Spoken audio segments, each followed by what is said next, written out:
दूर दूर जंगल में एक खूबसूरत परी रहती थी जिसका नाम लीना था। लीना को घूमना बहुत पसंद था और वो हमेशा नए जगहों की तलाश में रहती थी। उसके पास चांदी के पंख थे जो धूप में चमकते थे और वो बादलों पर सवार होकर दुनिया घूमती थी। हर सुबह लीना नई यात्रा शुरू करती थी, अपनी जादुई थैली में चिकित्सा जड़ी बूटियां और खूबसूरत फूल लेकर। एक दिन जब लीना ऊंचे पहाड़ों के ऊपर से गुजर रही थी तो नीचे एक बहुत खूबसूरत राज्य दिखा। लेकिन अजीब बात यह थी कि वहां सड़कों पर कोई औरत नजर नहीं आ रही थी। ये क्या बात है? लीना सोचने लगी कि यहाँ औरतें कहाँ गईं? वो उतरी और एक बुजुर्ग से पूछा। बुजुर्ग ने आह भरी और बोला, ऐ अच्छी परी, हमारा राज्य एक अजीब बीमारी से ग्रस्त है। 3 साल पहले एक महामारी आई जिससे कई औरतों के बाल झड़ गए। वो शर्म के मारे अपने घरों में छिपी रहती हैं। हमारे हकीम और डॉक्टर ने पूरी कोशिश की लेकिन कोई फायदा नहीं हुआ। अब लोग उम्मीद छोड़ चुके हैं।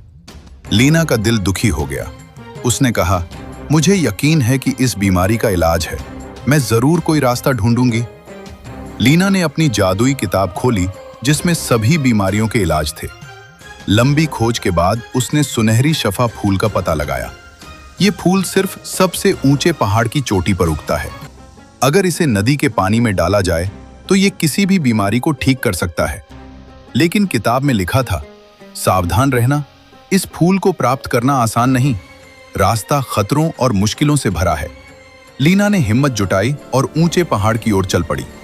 जैसे ही वो पहाड़ के पास पहुंची, काले बादल उसके रास्ते में आ गए। बिजली चमकी और तेज हवाएं चली। लीना के पंख भीग गए और उड़ना मुश्किल हो गया। मैं हार नहीं मानूंगी, लीना ने कहा और अपनी जादुई थैली से एक सूरजमुखी निकाला। उसकी रोशनी ने काले बादलों को भगाया और रास्ता साफ हो गया। जब लीना पहाड़ के बीच में पहुंची तो अचानक भारी बर्फबारी शुरू हो गई। ठंड इतनी तेज थी कि उसके पंख जमने लगे। लीना ने राज्य की औरतों को याद किया जो अपने घरों में रो रही थीं। उसका दिल तेज धड़कने लगा। अचानक गर्मी बढ़ी और बर्फ पिघलने लगी। चोटी के पास पहुंचते ही लीना पर काले शैतानी पक्षियों ने हमला किया। उन्होंने चिल्लाकर वापस जा, ये फूल हमारा है। लीना ने प्यार का गाना गाया।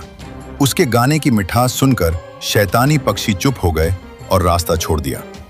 आखिरकार लीना पहाड़ की चोटी पर पहुंची। वहां एक छोटा बगीचा था जिसमें सुनहरी शफा फूल खिल रहे थे। लेकिन पहाड़ से एक सुनहरी सांप निकला जो उस बगीचे का रक्षक था। सांप ने गुस्से में कहा, ये फूल हर किसी के लिए नहीं। इसका इस्तेमाल सिर्फ वो कर सकता है जो खुद को कुर्बान करने को तैयार हो। लीना ने डरने की बजाय अपना इरादा बताया। सांप ने उसकी कुर्बानी पर मुस्कुराते हुए कहा, जा अच्छी परी, तेरे इरादे इन फूलों से भी पवित्र हैं। जैसे ही लीना नीचे उतरने लगी, आकाश में एक छाया छा गई। ये छाया एक जादूगरनी की थी जिसने सालों पहले राज्य पर जादू किया था ताकि कोई औरत खुशी से न जी सके। जादूगरनी किसी को भी अपने अभिशाप को तोड़ने नहीं देना चाहती थी। लेकिन लीना ने अपनी बुद्धि और शफा फूलों की रोशनी से एक गोलाकार बनाया और गाना गाया। फूलों की खुशबू और रोशनी से जादूगरनी कमजोर हो गई और चीखते हुए हवा में गायब हो गई। राज्य लौटकर लीना ने सभी औरतों को बुलाया। पहले वो डरे, लेकिन लीना के अच्छे इरादों को देखकर सब बाहर आईं। लीना ने शफा फूलों को पर्वतीय नदी के साफ पानी में मिलाया और जादुई शब्द बोले। पानी सुनहरा हो गया और सुंदर खुशबू फैलने लगी। जब औरतों ने इसे सिर पर लगाया तो नए बाल तुरंत उगाए। ये बाल पहले से लंबे, नरम और चमकदार थे। राज्य में खुशी की लहर दौड़ गई। औरतें नाचने लगीं, गाने लगीं। बच्चे खुशी से चिल्लाए और मर्द अपनी पत्नियों और बेटियों को देखकर प्रसन्न हुए। राजा ने लीना से कहा, तुम हमारे राज्य की सच्ची दोस्त हो, कोई भी इनाम मांगो। लीना मुस्कुराई और बोली, तुम्हारी खुशी मेरे लिए सबसे बड़ा इनाम है।